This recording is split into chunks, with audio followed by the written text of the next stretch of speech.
안녕하십니까, 진수선입니다. 2020년 올여름만큼은 좀 지긋지긋했습니다. 이 태풍도 좀 자주 불었고 코로나니까 뭔가 때문에 사람들 생활이 다 흐트러져 가지고 여름 보내기가 조금 많이 힘들었을 줄 압니다. 어쨌건 그렇더라도 이제 여름은 서서히 물러가고 가을이 찾아왔습니다. 아무쪼록 가을 이 계절만큼은 여러분들 몸과 마음으로 살찌는 그런 좋은 계절이 되었으면 좋겠습니다.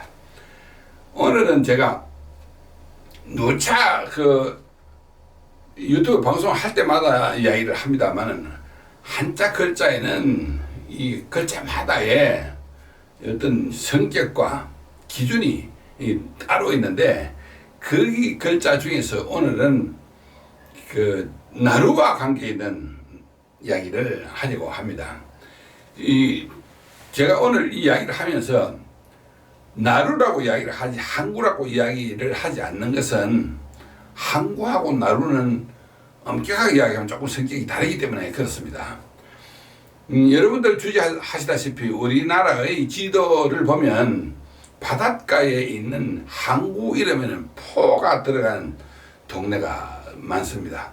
이를테면 서해안 진남포, 그 다음 인천 제물포, 그 다음 만리포 해수욕장 포, 그 다음에 목포, 남해안으로 와서 참천포, 장성포, 그 다음 동해안 쪽에는 구룡포, 간포 등등 이 바닷가에 포가 많이 들어있는데 이 포자는 사실은 바닷가에 주로 있기 때문에 내륙지방에 있는 도시에는 이 포자가 들어가는 동네가 잘 없습니다. 그런데 오늘 제가 방송 이야기를 한자를 알면 그 동네가 보인다 이렇게 설정을 해서 말씀을 드리려고 하는데요. 그 중에서 마포와 노량진 이렇게 했습니다. 조금 전에 제가 바닷가에 있는 항구 도시에 포가 많이 쓰인다고 했는데 서울 마포는 그럼 바닷가도 아닌데 이렇게 썼느냐 이런 의문이 드실 수도 있을 것입니다. 그런데 그 이야기를 이제 성격적으로 분리를 해드리면 아마 여러분들 이해를 하실 겁니다. 그 전에 마포로 간 이 동네 이름은 한자는 쌈마자, 대마초 할 때 삼배, 그러니까 그 마자인데요. 보나마나 옛날에 마포에는 대마초가 많이 심겨져 있었고 재배가 많이 되었을 겁니다. 대마초가 많이 재배되는 동네로서의 나루, 그래서 마포로 했는데 조선시대는 마포로 하지 않고 삼계라고 이야기를 했지요. 그러니까 바로 삼계에서 삼은 이거고, 그러면 삼나루가 아니고 왜 삼계라고 했느냐면 바닷가에 있는 나루는 우리말로는 다르게는 개라고 이야기를 했다. 그래서 개말, 개찌렁이 혹은 개냄새, 이건 바다 냄새를 이야기하는 겁니다. 그래서 포는 나루는 나루로 돼 바다나루, 해운나루입니다. 그래서 한강에 있는 나루이지만 마포에는 옛날에 소금배가 많이 들어갔고 전국적으로 생산되는 특산물 같은 것이 서해 바다로 해서 들어와서 마포 나루에서 하역되고 했기 때문에 주로 바닷물산을 취급을 했기 때문에 거기를 포라 했다 이런 이야기입니다. 그 건너편에 바로 건너편에 있는 노량진은 같은 나루라도 진짜를 썼다. 그러면 포와 진은 어떤 차이가 있느냐? 조금 전에 말씀드렸지만 포는 바다나루입니다. 진은 강나루입니다. 그래서 우리나라에는 강나루를 뜻하는 진을 쓰는 동네가 몇 군데 있습니다. 이 경부선 타고 부산 서울 가다 보면 삼랑진, 경남 밀양에 있는 삼랑진도 있고 강원도 주문진도 있고 그런 곳에는 나루라도 강나루를 뜻하는 진짜를 쓴다. 그런 이야기인데 조금 전에 마포는 그 동네가 삼을 많이 재배했기 때문에 삼, 뭐로소이 마포라면 노량진에서 노량은 무슨 말이냐? 이 노량은 한자라서 바로 풀어서 해석을 하면 납득이 갈 수 있는 이야기입니다. 이 노량에서 이 노자는 비유 밑에 길노자 이 글자는 두 가지 뜻으로서 해석을 합니다. 첫째, 이슬로가 됩니다. 감로수 혹은 진로소주 24절기 중에 백로 이런 이야기 할 때는 이슬로자라고도 읽고, 그 외에 노출됐다, 그럼 또 달려났다 이런 이야기 할 때는 이걸 읽을 경우에는 드러날로가 되거든요. 그래서 드러날로자하고 이 량자는 들보량 혹은 대들보량자인데, 여러분들 집이 상량, 그 국가의 동량 이런 이야기 할 때 기둥을 이야기하는 거예요. 그래서 기둥처럼 생긴 것이 드러났다 이런 이야기 되는데, 그 노량에는 서울 노량진에는 기둥처럼 생겨난 것이 어떻게 드러나느냐 하면, 지금은 뭐 하천 정비도 많이 하고 수변 공원도 만들고 이래갖고 옛날 지형을 좀 달리 했습니다만, 마포 쪽에서 천주산 천주교 절두산 성지 그쪽에서 한강 쪽으로 대들보처럼 땅이 한강 쪽으로 쭉 나와 있었고, 노량진 쪽에서 보면 사육신묘 있는 곳에서 보면 다시 이렇게 한강 쪽으로 대들보처럼 나와 있다. 그래서 대들보처럼 생긴 뭔가 들보처럼, 즉 강이나 바다 쪽으로 들보처럼 생긴 어떤 지형이 드러나 있는 곳.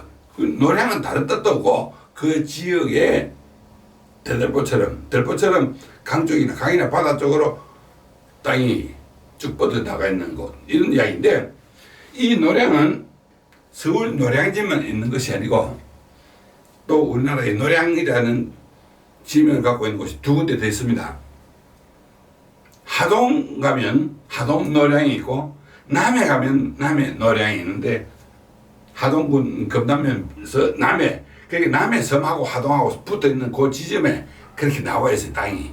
그래서 그 지점이 제일 하동과 남해가 가깝기 때문에 거기 하동 남해대교가 거기에 위치해 있는 것입니다. 그래서 노량이라는 것은 어떤 지역 동네의 어떤 유래나 특성을 이야기하는 것이 아니고 그 지형이 그렇게 생겼기 때문에 그렇다는 이야기입니다. 그래서 다시 이야기하지만 한자에서 나루 하고 관계 있는 글자는 나루포, 나루진이 있는데, 우리나라에 이 진을 뜻하는 동네가 네 군데 더 있는데, 한국의 사방진 혹시 들어보셨습니까? 사방 하면 동서남북이 사방이잖아요. 그래서 정동, 정서, 정남, 정북, 그 동쪽에 있는 진, 서쪽에 있는 나루, 남쪽에 있는 거, 북쪽에 있는 거. 그래서 여러분들 해가 바뀌면 양력 1월 1일 날 해맞이하러 주로 많이 가는 곳이 정동진, 그 다음에 정서진은 강화, 정남진은 장흥, 정북진은 중강진 이렇게 되어 있는데요. 우리나라 한반도 지도를 놓고 서울 도성, 즉 서울 중심으로 해서 동서남북으로 일신자를 딱 끄면 서울에서 딱 수평되는 곳에 정동진이라는 곳이 있습니다. 여러분들 시험 삼아 보십시오. 줄 딱 끄면 바로 수평으로 되어 있는 곳이 정동진, 그 반대쪽이 정서진, 그 다음에 그 전라남도 장흥 사람들은 자기들 동네를 장흥이라고도 이야기하지만 정남진이라고 이야기하는데, 서울서 바로 수직으로 딱 내려가면 거기 장흥이라는 동네 나옵니다. 그 다음 제일 위에 있는 정북진이 우리나라에서 제일 춥다는 중앙진 이렇게 되는데요. 제가 이를 보면서 옛날 사람들은 지금처럼 뭐 드론도 없고 항공 촬영도 할 수도 없었고 계측기나 나침반 같은 것도 과학 기자재가 없었을 건데도 어떻게 그렇게 정확하게 청량해서 동네 이름을 지었는지, 이런 경우에서도 탐복을 하지 않을 수 없다, 이런 이야기가 됩니다. 어쨌건 옛날 사람들의 어떤 지혜, 설기 이런 것은 이런 지명에서도 우리는 많이 엿볼 수가 있는데, 다시 말씀드리지만 한자는 글자마다 성격과 의미와 무게, 각기 쓰임새가 따로 정해져 있다는 거, 그걸 알고 제대로 써야 되지, 그렇지 않고 마구잡이 쓰면 그건 일종의 공해입니다. 이 방송을 통해서 제가 한 말씀 꼭 여러분들께 드리고자 하는 것은 엽기적이라는 말 요즘 사람들 가끔씩 쓰는데요. 저는 그 부분에 대해서 굉장히 마음이 참 안타깝습니다.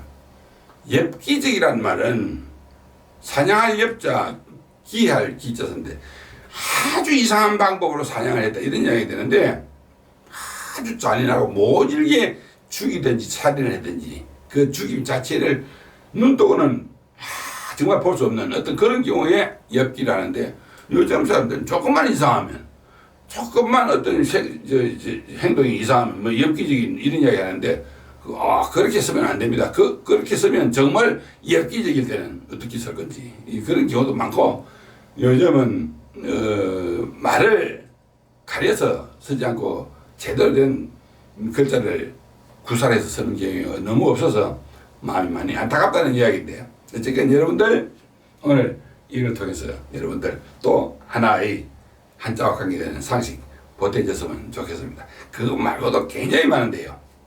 계속해서 하나씩 풀어드리도록 하겠습니다. 들어주셔서 고맙습니다. 감사합니다. 건강하십시오.